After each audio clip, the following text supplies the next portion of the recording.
Fala galera, beleza? Agora nós vamos falar sobre oração sem sujeito, para fechar essa parte de classificação do sujeito. A oração sem sujeito é quando nós temos um verbo impessoal. Isso aí nós estudamos lá em verbos. Se você não lembra, você vai voltar lá agora e vai ver isso aqui, ó. Verbo impessoal, ok? Aqui nós temos os exemplos para relembrar alguns tópicos, ok?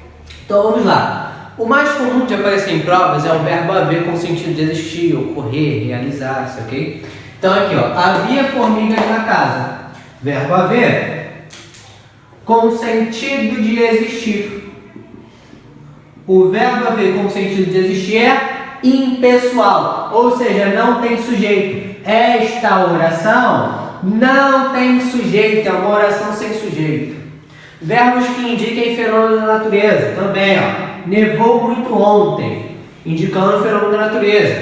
Desculpa, nevou muito aqui, indicando o fenômeno da natureza, é verbo impessoal, não tem sujeito. Esta oração é uma oração sem sujeito. Toma cuidado com os verbos que exprimem fenômeno da natureza quando empregados com sentido conotativo. Aqui, ó, choviam crianças na distribuição de brindes. Choviam, verbo chover. Está indicando o fenômeno da natureza? Não. Então, se não está indicando o fenômeno da natureza, ele não é um verbo impessoal. Ele é um verbo pessoal, ele tem sujeito. O que chovia? Crianças. Esse aqui é o meu sujeito. Aqui, ó, sujeito desse verbo. Sujeito simples, um núcleo só. Então, toma cuidado com isso. Por que aqui tem sujeito? Porque não está indicando o fenômeno da natureza, ok? Verbo ser, estar, fazer, haver indicando tempo também são impessoais.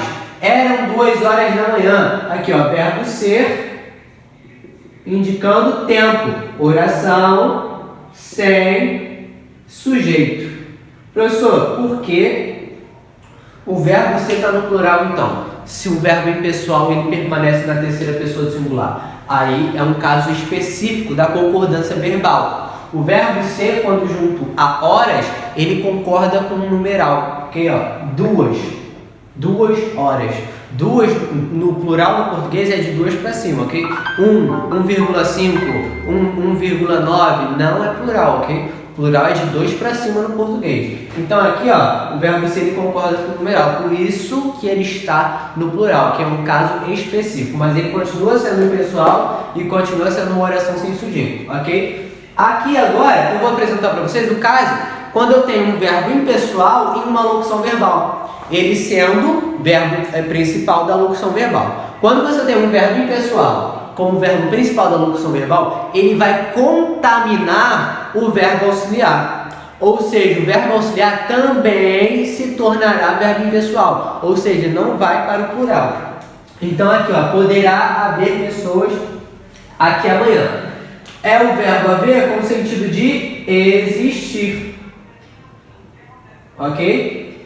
Então, ó, aqui esse cara contamina esse. Então, esse aqui também se torna impessoal. Tanto que ele permanece no singular. Aqui, ó, essa locução, ó, toda é formada de verbos impessoais. E pessoas, é o que, professor? Pessoas é só o objeto desse cara. Poderá haver o que? Pessoas, objeto direto. Ok? Então tá aí, ó. E se eu colocasse o verbo existir? Vou colocar aqui em cima, ó. Vamos lá, vamos substituir aqui, ó. Substituir aqui mesmo. Finge que eu tirei o verbo haver e coloquei o verbo existir. O verbo existir, ele é impessoal? Não. Então ele tem sujeito. Então o verbo ele vai voltar ao seu normal. Então é poderão existir pessoas aqui amanhã. Agora esse cara deixa de ser objeto, porque o verbo existir é um verbo intransitivo e a transitividade que vale na locução verbal é a do verbo principal, ok? É um verbo intransitivo. Esse cara aqui, ó, passa a ser sujeito. E a regra geral da concordância verbal diz o quê? O sujeito concorda com o verbo.